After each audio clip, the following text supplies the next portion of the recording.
Bismillahirrahmanirrahim. Assalamualaikum warahmatullahi wabarakatuh. Salam jumpa kembali dengan channel Dunia Fana News. Hai, apa kabar semuanya para pemirsa channel dimanapun Anda berada? Semoga Anda selalu sehat dan lancar rezekinya. Amin ya rabbal alamin. Kali ini saya sebagai pengamat luar negeri khusus untuk negeri jiran Malaysia hendak berbicara tentang Malaysia sebagai negara mayoritas muslim tapi sangat multi etnis dan agama. Tapi kenapa Malaysia nampak aman dan damai? Tidak ada konflik perang saudara, tidak ada konflik horizontal, tidak ada konflik sektarian sebagaimana yang terjadi dengan negara mayoritas muslim lainnya, seperti misalnya di kawasan Timur Tengah yang secara notabene penduduknya mayoritas homogen, yaitu secara etnis dan agama. Itu menarik untuk dikupas, saya pikir. Memang ada juga negara mayoritas muslim yang homogen seperti Brunei, tapi Brunei memang aman damai. Wajar jika aman dan damai karena mayoritasnya adalah muslim dan penduduknya mayoritas beretnik Melayu. Jadi sangat wajar. Di samping itu juga Brunei negaranya sangat kecil, penduduknya juga kecil sedikit sehingga mudah untuk dikontrol.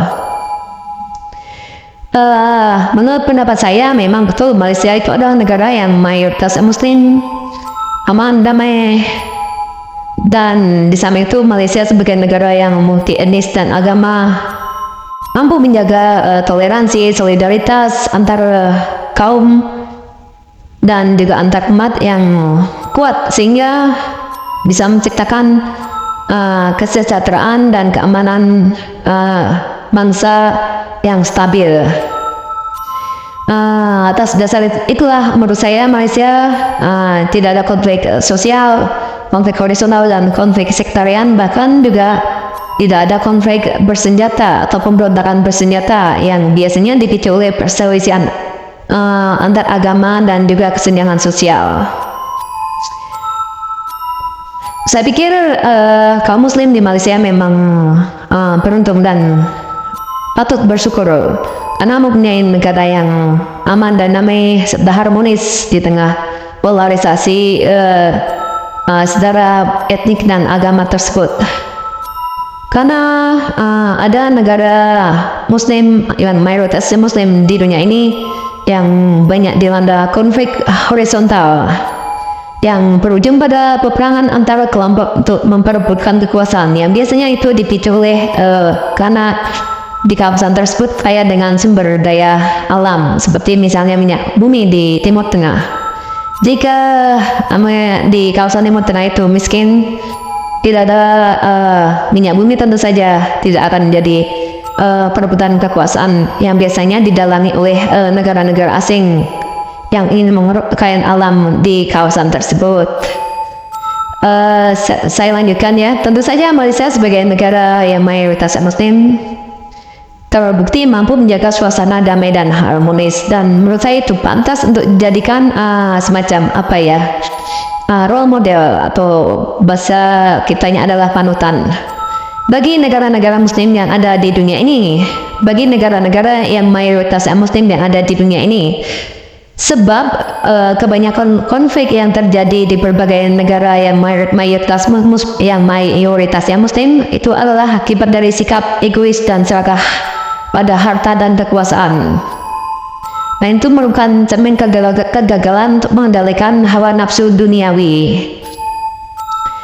Dan saya pikir Malaysia mampu menerapkan kebijakan yang secara islami, yang rahmatan lil alamin ya, sesuai dengan pada prinsip dan inti hukum agama Islam itu sendiri.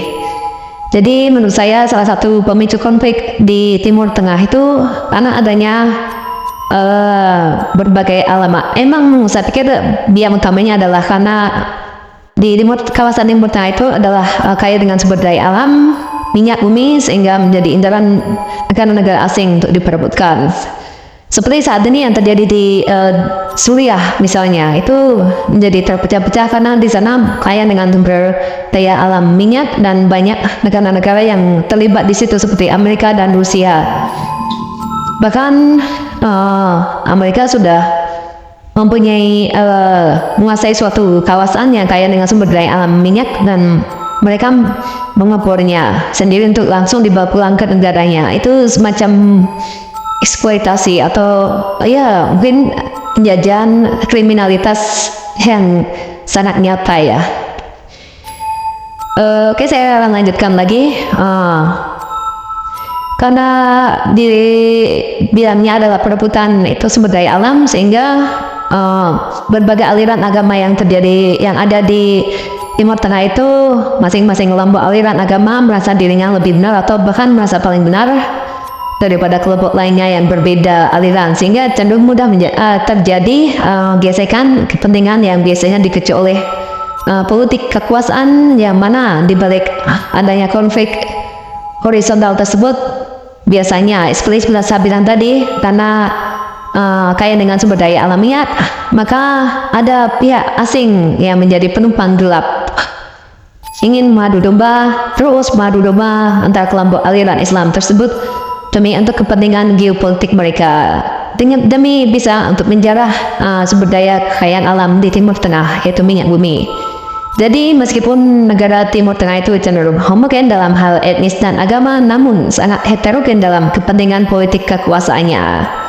Sebaliknya, Malaysia yang heterogen secara etnis dan agama, namun sangat homogen terutama dalam aliran agama Islam, yang mana di Malaysia hanya diizinkan satu aliran agama, yaitu Sunni, itu dijadikan orientasi dalam pengamalan beragama Islam, sekaligus menjadi landasan bagi aktivitas bernegara dan bermasyarakat di Malaysia.